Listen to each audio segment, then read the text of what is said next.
Olá pessoal, sejam bem-vindos a mais um Papo de Peso. Autoestima é nada mais do que olhar para si. No programa de hoje nós vamos conversar com nada mais, nada menos que Dr. Breno Marques. É Marques? Exatamente. Muito obrigado. Primeiramente, Flávio, queria te agradecer pelo convite e te parabenizar pelo projeto. A gente já bateu um papo aqui, né? Você já me contou aí a trajetória de vocês. E isso é muito bacana, que você cria conexões com pessoas, né? Você escuta as outras pessoas e sabe da história das outras pessoas, né?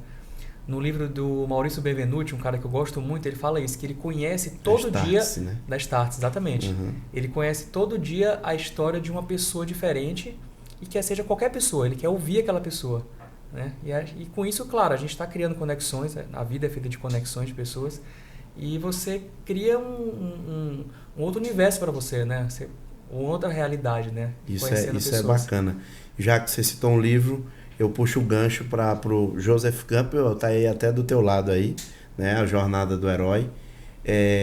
As pessoas nada mais são do que histórias envelopadas dentro de um corpo, né? Então é muito interessante. O Papo de Peso ele nasceu com essa proposta da gente conhecer pessoas, conhecer projetos, para a gente se desafiar como médico.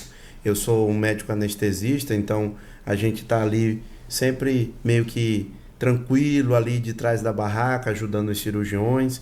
E você aprende a ter uma visão 360 graus, porque você vê muitas especialidades, né?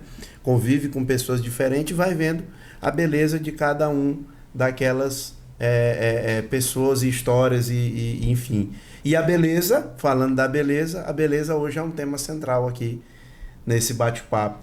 E Breno, conta um pouco dessa tua história, como é que você começou, lá de trás mesmo, vamos fazer essa caminhada, como é que você começou na medicina e como você parou e teve esse olhar voltado para a dermatologia, para a autoestima masculina, né? Legal, Flávio. Então, Flávio, eu acho que é uma realidade incomum nossa, né? Assim, todos nós nos formamos aqui, né? Teresina, Piauí, a realidade de São Paulo, em algum momento era uma realidade às vezes distante pra gente, né? Falou, nossa, eu vou morar em São Paulo, vou conseguir uma residência em São Paulo. Verdade. Então, assim, lá atrás, voltando ali, né, pra gente relembrar aqueles tempos, eu acho que é um desafio para todo mundo, né? De conquistar a vaga de residência, né? De chegar numa cidade diferente, né? De aquela cidade grande. E eu acho que não foi diferente de você, né? Então, Não. fui lá, fiz residência no Heliópolis, Uhum. né? Dentro da segunda maior favela de São Paulo. Durante a residência também tinha que ir para a Zona Leste de São Paulo, que era no Santa Marcelina, ali, o hospital que abrange ali 4 milhões de pessoas, né? E, claro, em cima desse desafio tem um grande aprendizado, né? Então, aquilo ali a gente guarda aquilo tudo, né? Você fez o IANSP, eu também fiz IANSP depois. Então, eu terminei a residência no Heliópolis, fui fazer a área capilar, que ainda era uma área que estava engatinhando ainda naquela época, né? Uma grande estudiosa, chama Antonella Toshi, em Miami. E durante a residência eu fui fazer um curso lá com ela. Que legal. Confesso que eu queria, na verdade, viajar, era o primeiro objetivo, mas eu sempre consegui unir a viagem com algum propósito de estudo. Legal. Né? Então, na época eu estudando de medicina, eu fiz aquele intercâmbio estudante de medicina, fui para Polônia, fui para Califórnia. Da IFML. IFML, exatamente, IFMSA. Que é International Federation of Medical Student Association. É muito legal o projeto deles, muito né? legal, cara, muito legal. Na verdade, foi minha primeira experiência fora da casa dos meus pais. Porque eu sou filho único. Né? E pra mim, sair em 2008, eu fui pra Polônia. Então, assim, naquela época eu não sabia nem que era lavar uma roupa, né? Verdade. Aí fui pra lá e eu convivendo com outros alunos, né? Na época eu falava inglês, então o ouvido abriu mais naquela época. E voltando a falar de cabelo, quando eu voltei lá da universidade, eu falei assim, não, é a área que eu quero ir, é a área que eu quero seguir, né? Então, naquela época, eu estudei alopecia areata, os tratamentos, já estava começando a modificar com os tratamentos de androgenética, não era só mais o minoxidil e finasterida, né? E aí, quando terminou a residência, eu fiz 1 ano e meio no servidor estadual, tá? Se não me engano, você fez o servidor municipal. É o estadual, o IANSP. Não, desculpa, você fez o fez IANSP, eu fiz o municipal, exato, entendi. foi o outro, tá, desculpa.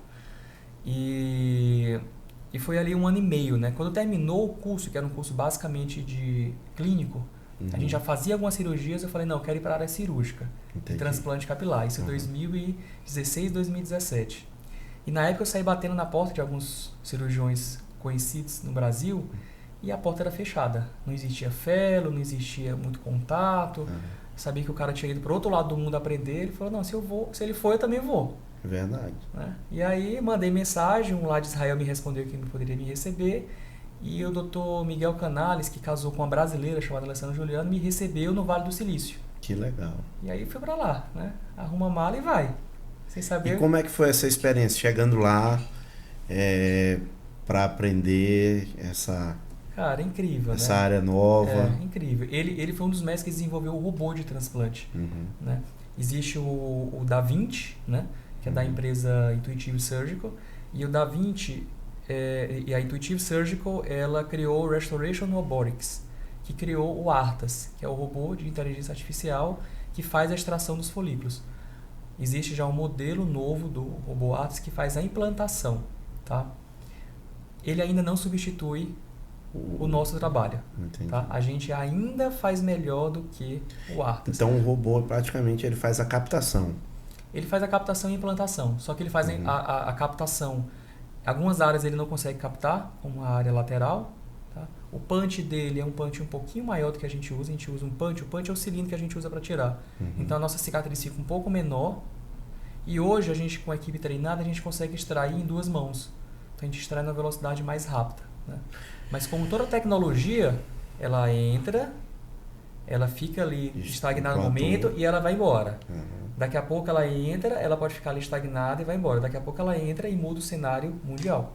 Breno, então hoje assim, a tua área de enfoque, a área que você está se dedicando assim, a mais, vai ser o transplante capilar, né? Transplante capilar, exato. E como é que você vê no teu consultório homens e mulheres em busca da beleza, a dermatologia que está muito relacionada com esse tema?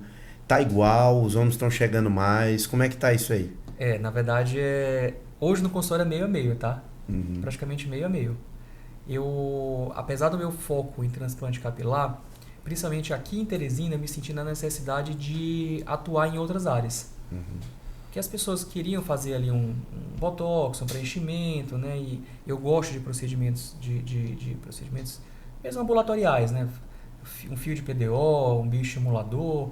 E eu vi que ali a procura estava cada vez mais. Então eu foquei realmente no transplante, mas eu não deixei de fazer os tratamentos. A parte da dermatologia geral. Da dermatologia geral, exato. Inclusive, há 1 ano e 2 meses nós compramos o Fotona, né? O Fotona é considerado a Ferrari dos lasers. Entendi. Foi o pioneiro aqui no Piauí.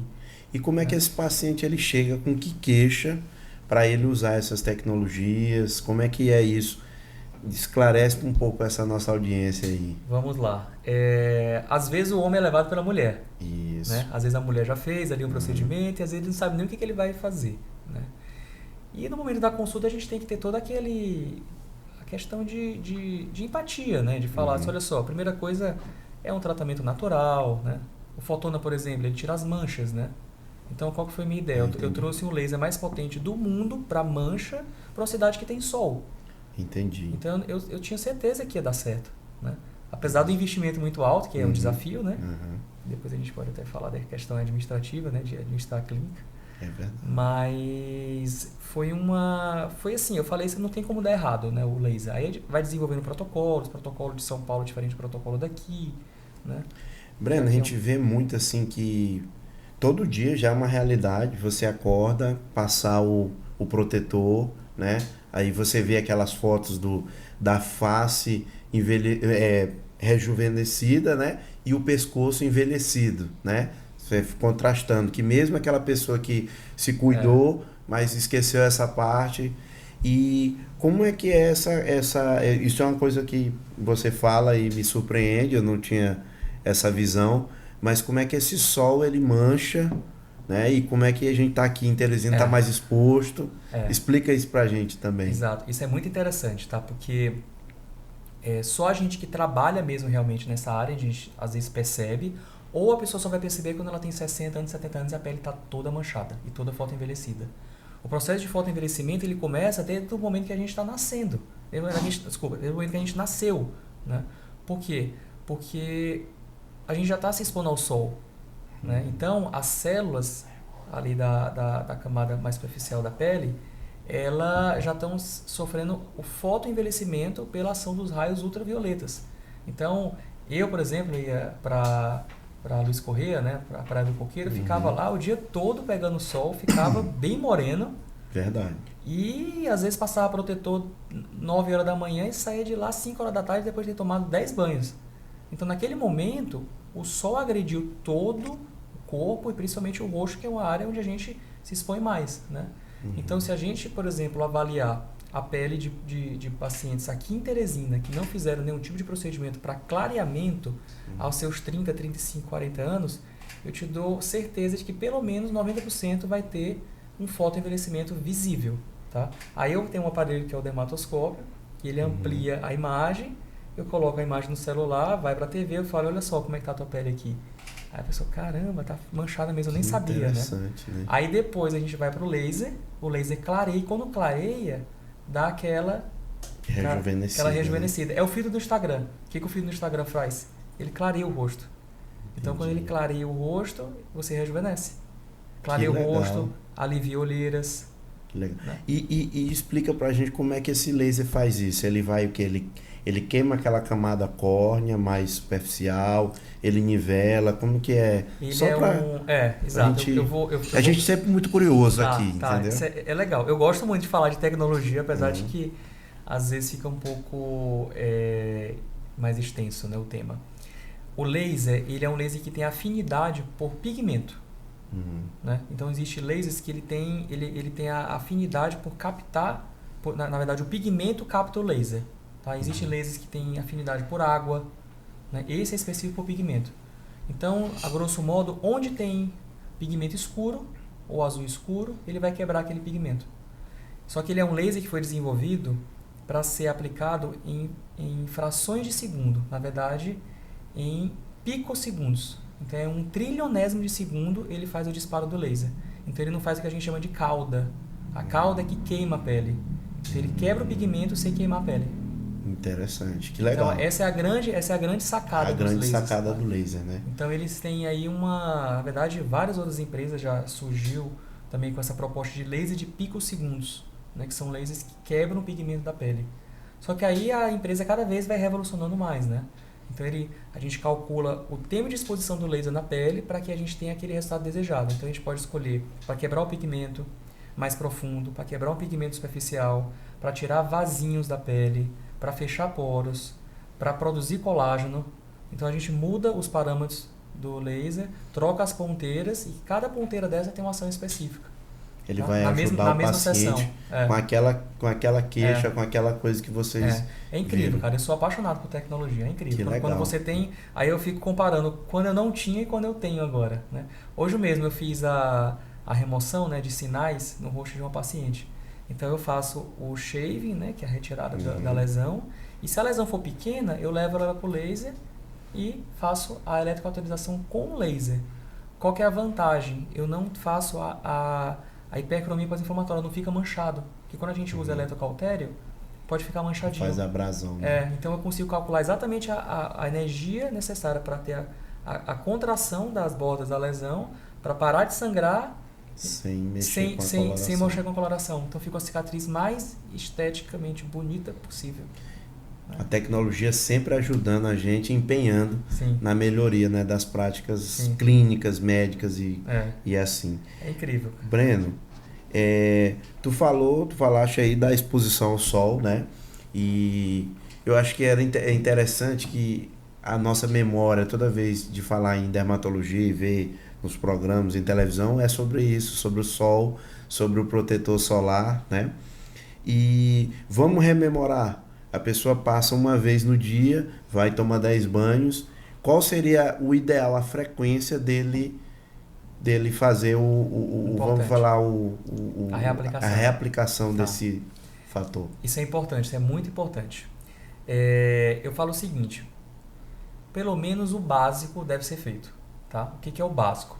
Acordou de manhã, escovou o dente, passa o protetor solar. Isso é o básico do básico do básico. Tá?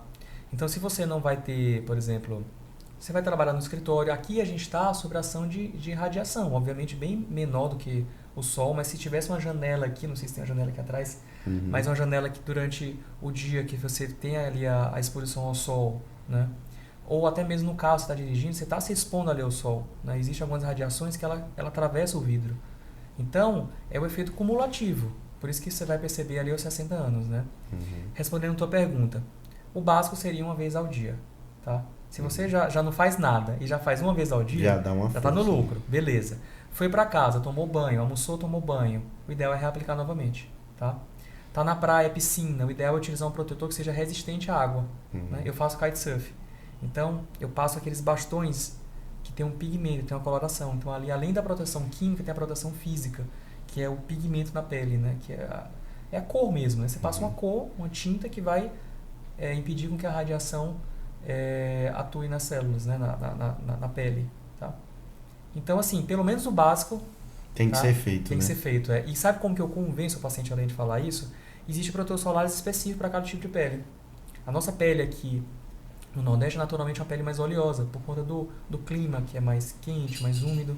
Então a gente tem mais poros abertos. A partir do momento que você usa um protetor solar que tem um efeito de amenizar um pouco aquela oleosidade, porque ele foi feito para a pele oleosa, a pele fica menos oleosa. Então, às vezes, você vai tendo o outro benefício. Porque o efeito de falta de proteção você não vai ver. Na verdade, você vai perceber se você não usar, né? Mas essa questão de você adaptar o protetor solar para aquele tipo de pele, isso é muito interessante. Tá? Que bacana. E eu acho interessante, porque assim, você que faz couchsurf, né? Você vê aquele pessoal passa aquela pasta branca, né?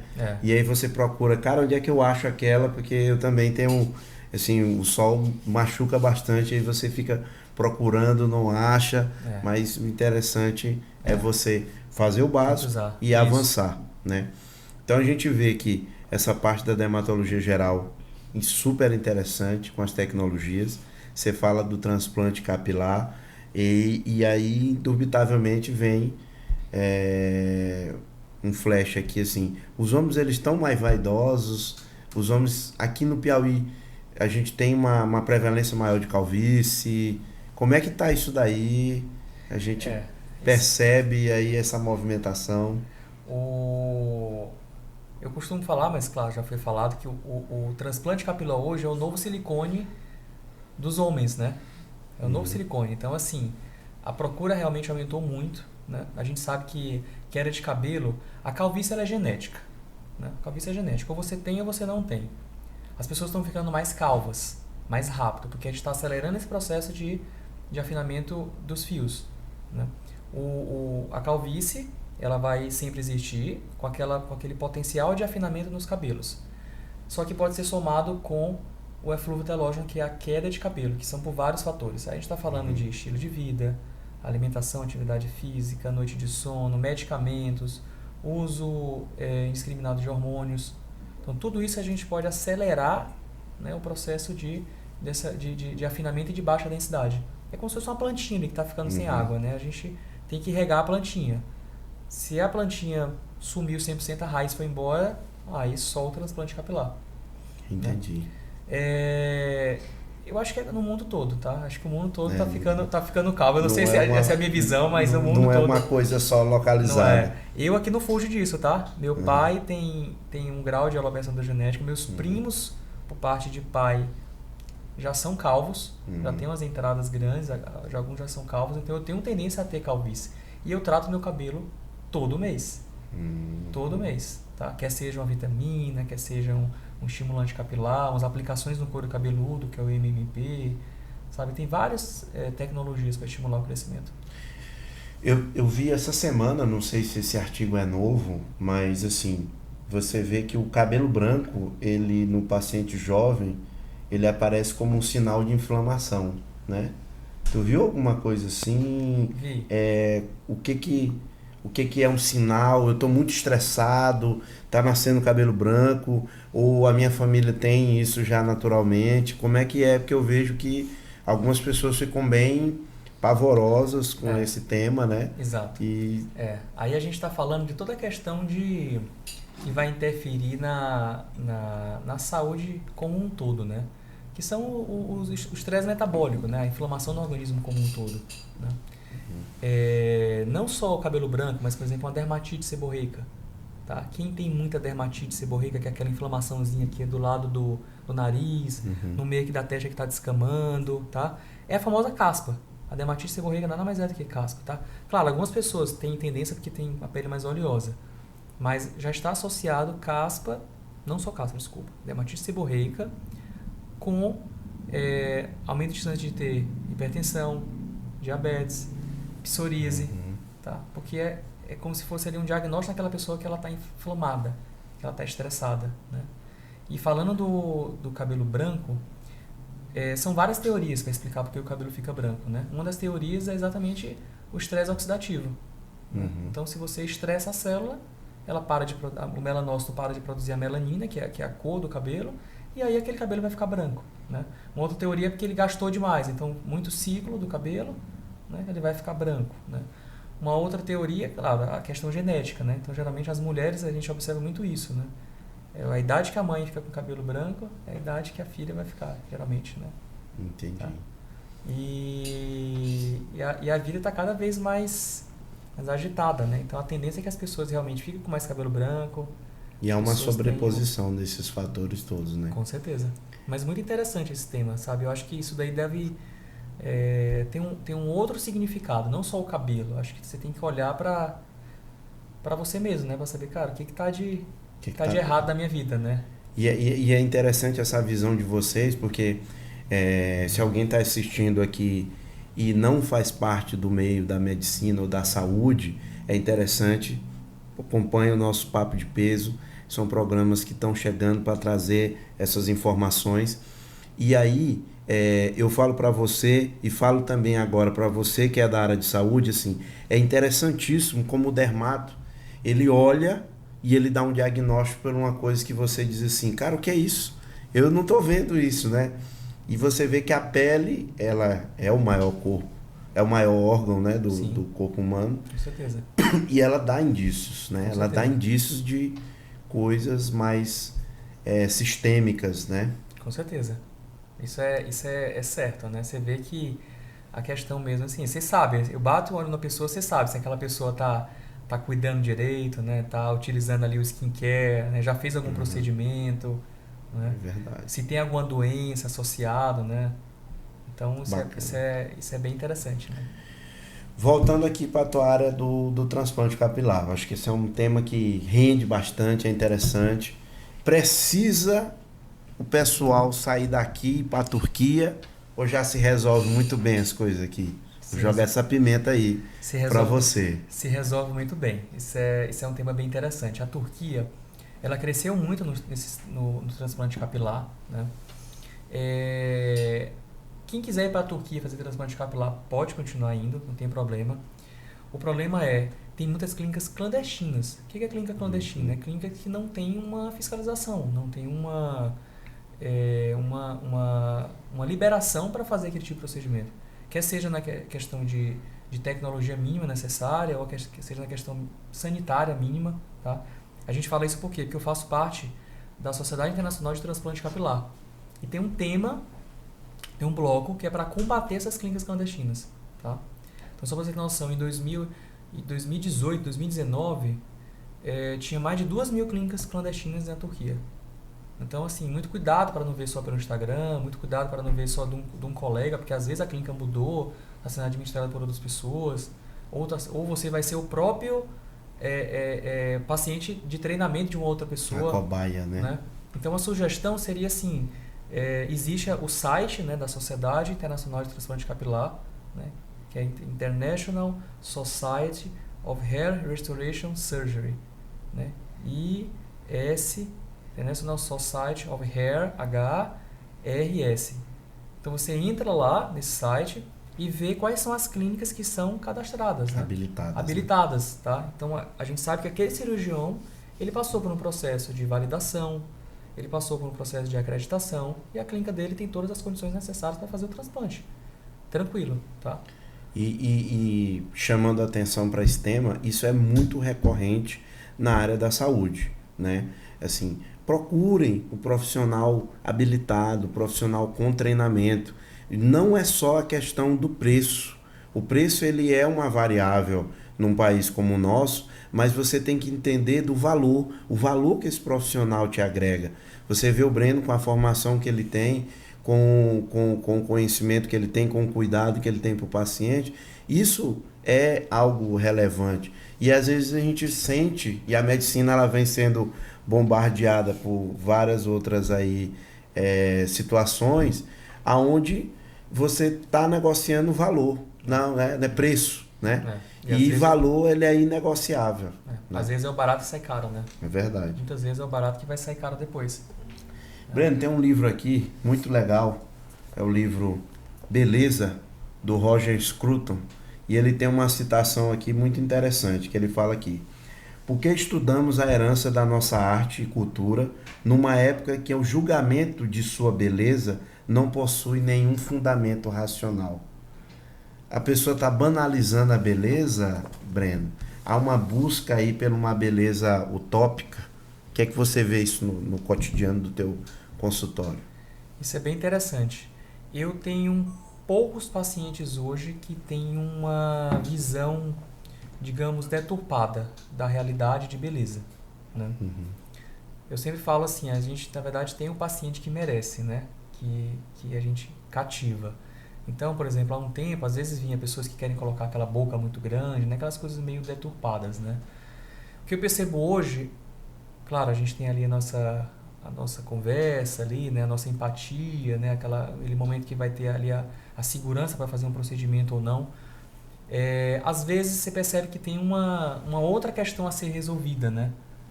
Você percebe que às vezes é uma dificuldade no casamento, né? Às vezes é uma baixa de autoestima porque ganhou peso ou perdeu peso, né? Porque está envelhecendo, né?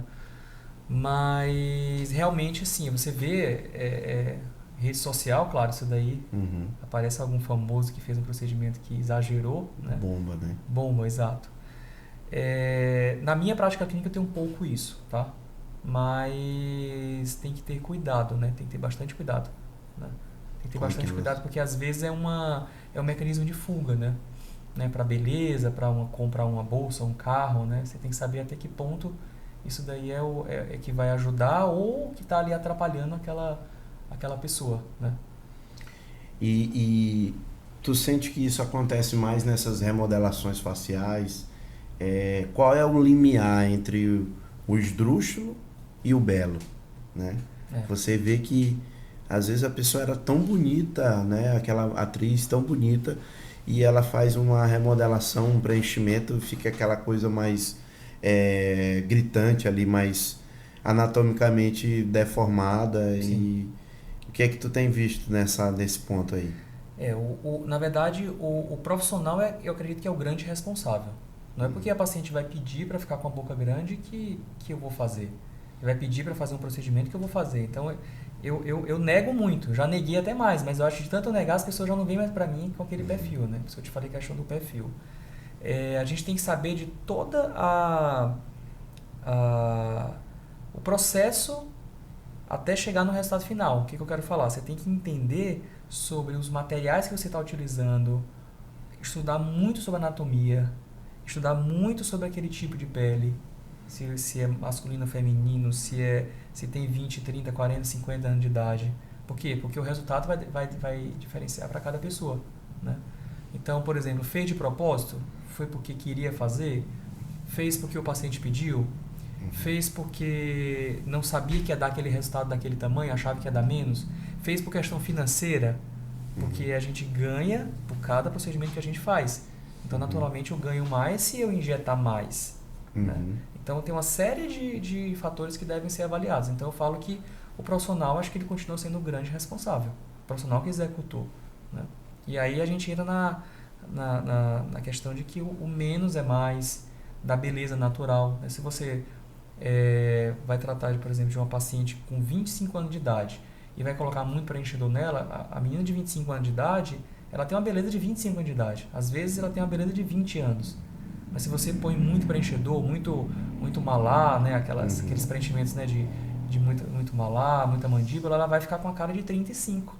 Ela vai deixar de ser aquela beleza natural, né, que a gente fala, né? E a beleza natural é a beleza mais bonita, né? Então, a tecnologia, as técnicas, os preenchimentos, os fios, eu acho que eles estão aí para realçar a beleza de cada um, né? Não para modificar a identidade de cada um, né? E o mesmo vale, por exemplo, a questão do capilar, tá? Então, cada pessoa tem uma altura, né, da testa, cada pessoa tem um tamanho de entrada, né? Se você faz um desenho muito baixo, o que acontece? Você pode causar uma testa infantilizada quando aquela pessoa tiver 60 anos de idade, né? Se você tira um pouco a entrada, que a pessoa que sempre teve entrada vai ficar estranho, que aquela pessoa sempre teve entrada, né? Então, existem alguns modelos, existem algumas proporções, que a gente fala lá, proporção áurea, né? Mas o bom senso, o estudo da face, né? Acho que é sempre mais importante, né? E é interessante que isso vai muito de encontro ao que tem aqui. Que ele diz assim, a beleza ela está no equilíbrio. Exatamente. Né? Seja das proporções, seja da sutileza do profissional que entende daquela peculiaridade daquele indivíduo. E isso é interessante ver de você essa sensibilidade, Sim, né, Breno? Exatamente. O meu perfil hoje eu considero como um perfil conservador, tá? Eu sou um perfil bem conservador. Então, assim, eu geralmente indico... Lá atrás o pessoal indicava 8 ampolas de ácido hialurônico, né? E assim, lá atrás eu já sabia que o ácido hialurônico, ele nunca vai embora 100%. O ácido hialurônico, ele tem inclusive atuação sobre células de gordura. Então, o que acontece? As pessoas... houve o período da pandemia, teve a questão da inflamação como um todo, existe uma reação tardia chamada ETIP do ácido hialurônico. O que acontece? O rosto incha. Então, por isso que a gente viu vários famosos com o rosto inchado, porque ele reativou aquele ácido hialurônico que estava dentro da pele, né? Então, ali, por exemplo, no Marrone, pode ter colocado um pouco a mais e inchou bastante, né? Com certeza. O Bruno fez até uma brincadeira. Eu estou esperando aí o rosto dele desinchar, né? Foi interessante. Existe, você consegue tirar, existe a hialuronidase, né? Mas assim, por exemplo, como que eu atuo hoje? Vou fazer, por exemplo, um preenchimento no queixo, né? Por exemplo, do homem, né? O homem tem que ter um queixinho. Eu tenho aqui talvez umas 4 ampolas, mas eu fui fazendo devagar, né? A cada 6 meses, uma vez por ano, né? Ou, enfim, coloca um pouquinho mais aqui e não mexe um outro, aquele né? queixo rubro, né? Logo de cara, né? Então você tem que ter essa sensibilidade, entendeu? Devagar. Eu sempre falo o seguinte, a pessoa tem que sair do consultório, não, obviamente, vai sair do consultório já com procedimento, porque se a gente está falando de bioestimulador, vai demorar ali uns 2 meses para produzir colágeno. Mas as pessoas têm que olhar para você e dizer que você está mais bonito, mas sem saber o que você fez. Entendi. Aí é onde está o segredo. O segredo, E graças a Deus, na grande maioria dos casos, sei lá, até 100% dos casos, eu consigo isso porque eu pego para menos, né? Falo, olha só, você vai fazer isso, daqui a pouco você volta de novo e a gente continua assim, né? Poxa, que bom ver que assim, esse equilíbrio ele é realmente uma coisa que está presente. Tem que ter. Breno, nós temos um público muito grande aqui de acadêmicos e pessoas que estão sempre curiosos com as especialidades, né? Como é que você enxerga a dermatologia no futuro, né? E essa caminhada é uma das especialidades mais difíceis de aprovação, né? Qual seria a sua mensagem para esse público que está te vendo aí? E assim como uma vez você buscou lá nos Estados Unidos essa mentora, né, eles estão enxergando você como um novo mentor, né? Vamos lá. Sem dúvida, o preparo é o mais importante, né?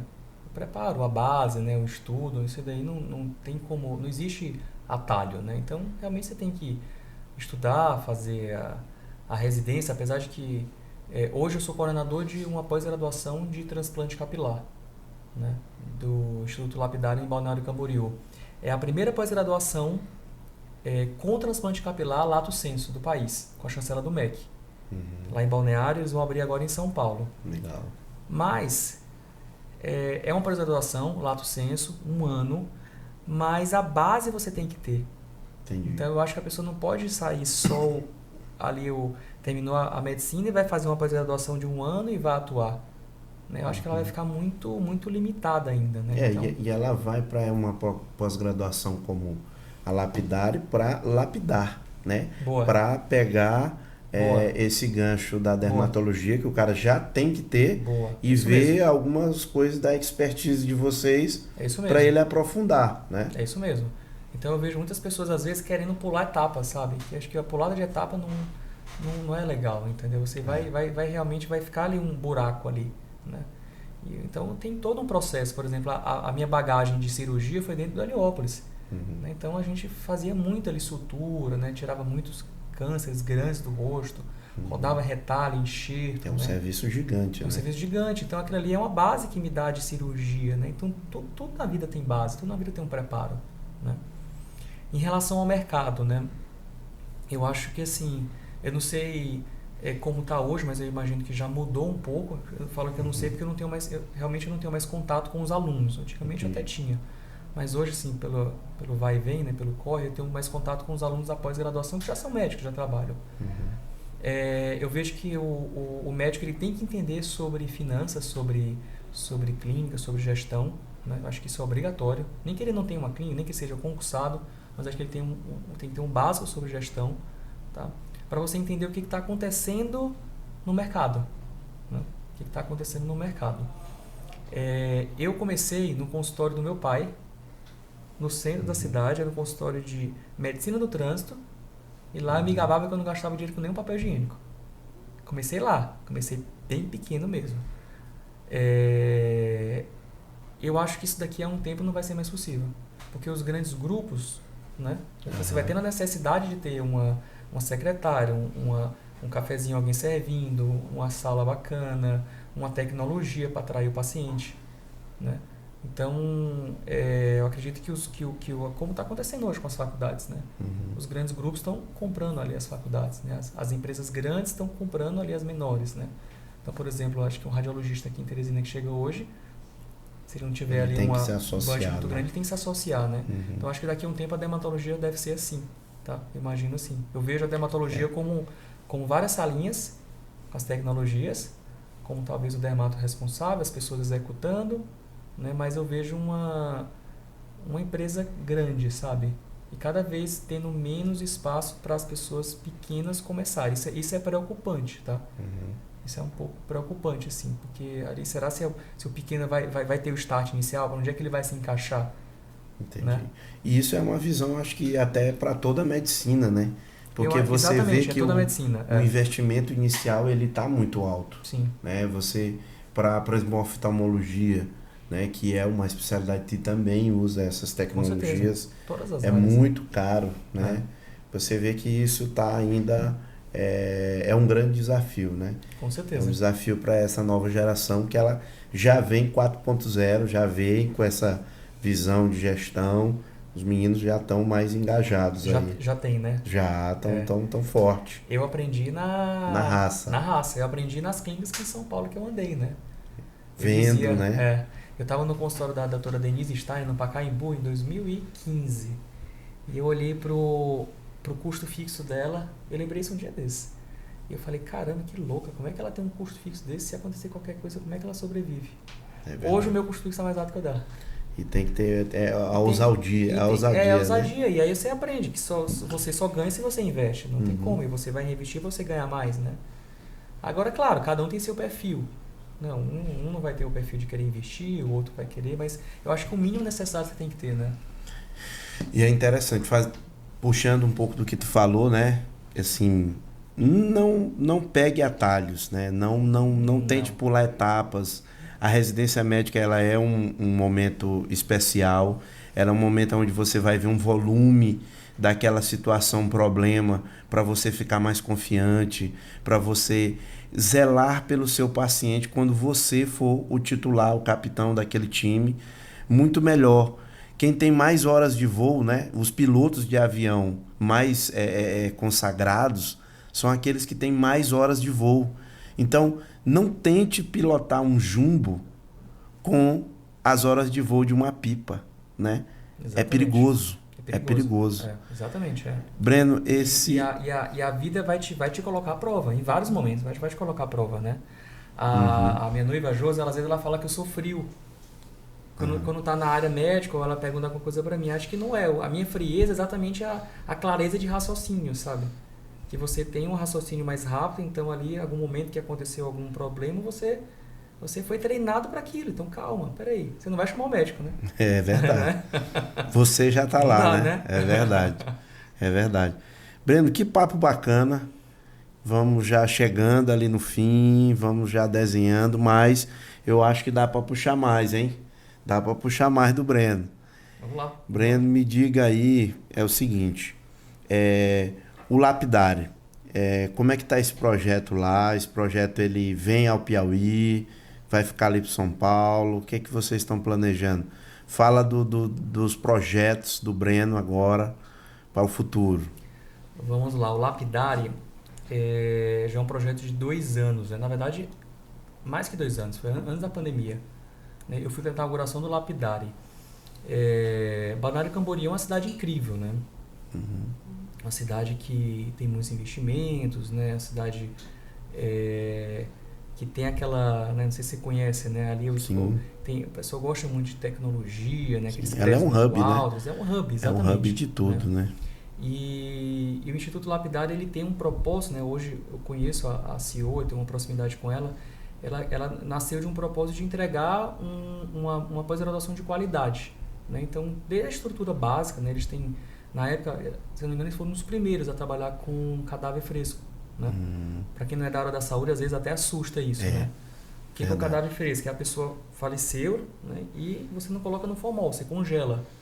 Só que a legislação do Brasil não pode congelar, então são literalmente... Traz dos americanos. Exatamente. Então, não é macabro, pessoal, tá? É para estudo. Então, vem cabeças congeladas dos Estados Unidos para a gente treinar. Só tem um detalhe aí que me chama a atenção. São as famílias vender esses cadáveres, né? Mas, enfim, não é aqui, não vamos levantar essa polêmica. Exato. Tá? Então, assim, eles investiram muito nisso. A gente sabe que isso tem realmente um investimento, né? E desde que quando começou, eles chamaram professores de renome no Brasil, né? Traz professores convidados de fora. Não é fácil montar uma pós, tá? O mérito não foi só meu. Tem uma colega que é a Priscila. A Priscila, ela se dedicou bastante, ela já dá curso de tricologia. E para você montar a grade curricular para o MEC aprovar. Tá? Porque não é um curso que você traz para a clínica, ensina o que você quer e tchau, e dá o certificado. Sim. Não, o MEC está fiscalizando. A carga horária está sendo fiscalizada, os artigos estão sendo fiscalizados, os alunos realmente estão aprendendo. Então, essa é a grande dificuldade dessa parte aí burocrática, né? E saiu esse ano. Eu sou coordenador do transplante capilar, obviamente, eu também faço a parte clínica, e a Priscila é coordenadora da área de tricologia clínica.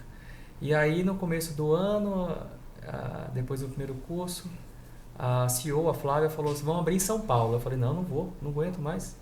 Eu já estou Teresina, eu estou em São Paulo, a gente abriu clínica em São Paulo agora em fevereiro, e a cada 2 meses eu tenho que ir para Balneário ficar um final de semana todo lá, né? O último agora a gente ficou 15 horas fazendo transplante no sábado, que foram 6 transplantes em 2 dias que a gente teve que rodar. Mas acabei aceitando, né? Não tem como. Mas é assim mesmo. Acabei aceitando e falei, vamos embora, né? Vamos que vamos, né? Então eles estão com estrutura agora em São Paulo também. Até o ponto que eu sei, já está metade das vagas preenchidas. Então vão ter 100 alunos nessa pós. Né? Vai chegar em Teresina? Tomara que chegue, né? Vai chegar. E é interessante, assim, Breno, porque quando eu já conversei com vários colegas aqui e é a primeira vez que eu vou falar isso aqui no programa, né? Mas bem-vindo ao time dos inquietos. Né? É isso eu mesmo. acho que a grande parte desses nossos convidados, uma característica que a gente percebe são pessoas inquietas. E a inquietude não é ruim. A inquietude é o quê? É você estar sempre buscando um propósito ou realinhando o seu propósito e buscando melhorar a cada dia. Sim. Te agradeço demais pelo seu tempo. Tá vindo aí de uma viagem, tá vindo do consultório e dedicou esses minutos aqui pra gente falar e bater esse papo legal. Muito obrigado, meu amigo. Valeu. Obrigadão.